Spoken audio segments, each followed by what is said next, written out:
Bem-vindos ao The Deep Dive.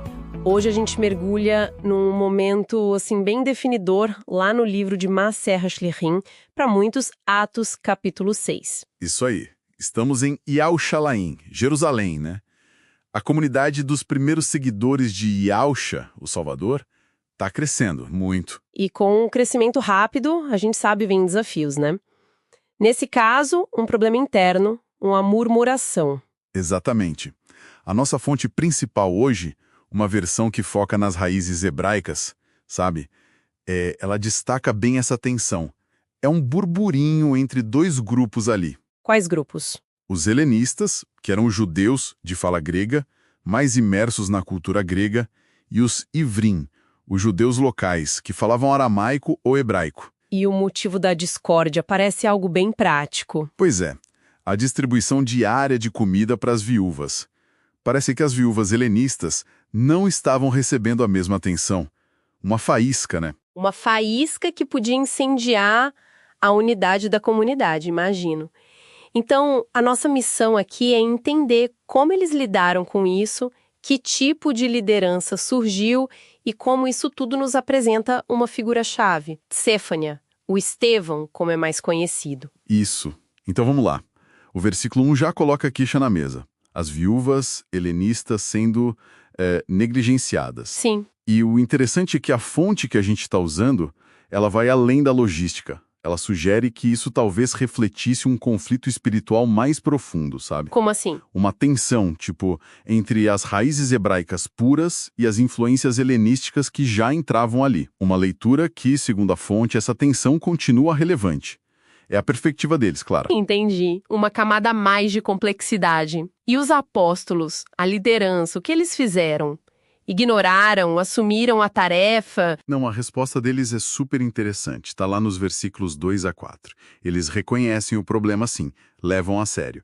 Mas eles dizem, olha, a nossa prioridade não pode desviar. Que era? A tefila, a oração, e o ministério da palavra do Criador, o Altíssimo. Eles não podiam deixar isso de lado para servir mesas, por mais importante que fosse. Faz sentido. E qual foi a solução, então? Delegar.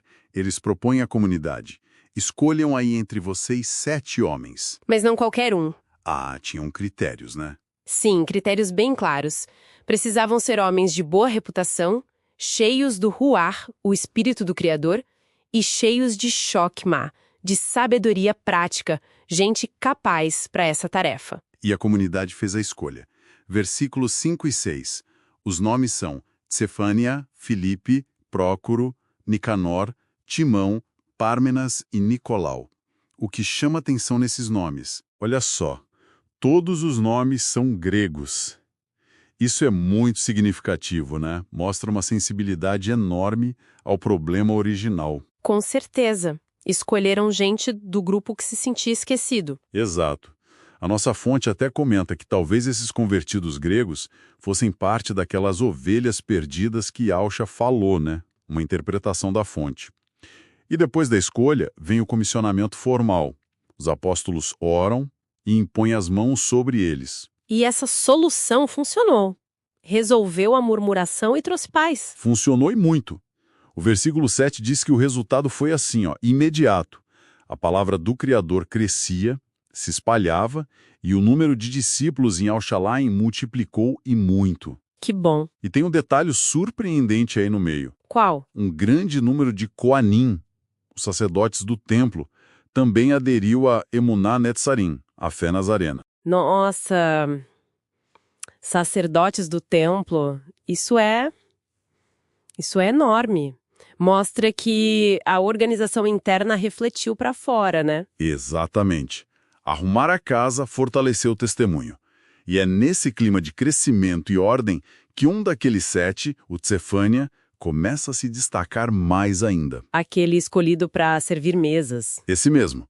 Os versículos 8 a 10 mostram ele agora cheio de emuná, de fé e de poder, fazendo prodígios, nissim, milagres entre o povo. Ele não ficou só na administração. Mas isso geralmente atrai atenção. Nem sempre boa, imagino. Pois é. Ele logo entra em debate, em conflito, com membros de uma sinagoga específica, a Sinagoga dos Libertos. Libertos. É. A nossa fonte dá uma interpretação particular sobre eles.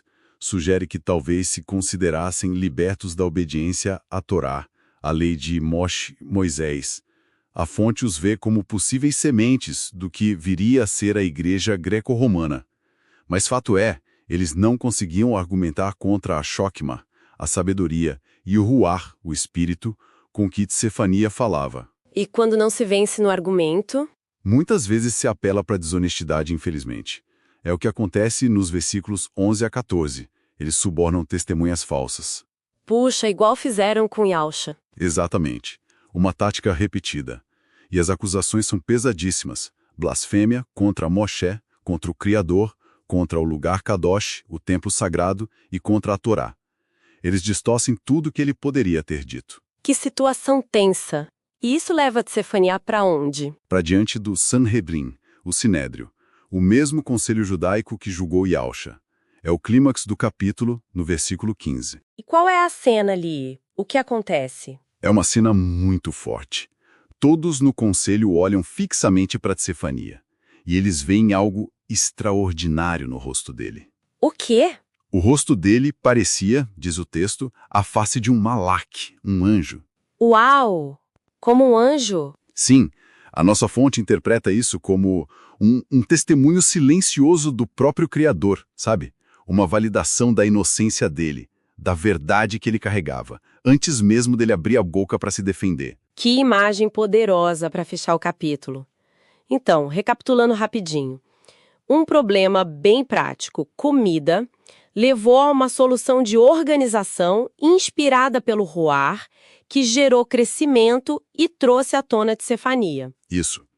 E a fidelidade dele, cheia de poder e sabedoria, rapidamente o colocou em rota de colisão com as autoridades, preparando o palco para o discurso incrível e o martírio dele que a gente vê no capítulo seguinte. Isso nos deixa pensando, né? A fonte destaca muito esse rosto angelical.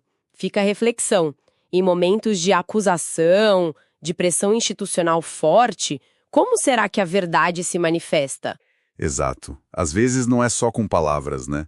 O que essa imagem do rosto de Tsefania, essa serenidade divina em meio ao caos, nos diz sobre o testemunho silencioso, mas poderoso em tempos de oposição. Fica aí pra gente pensar.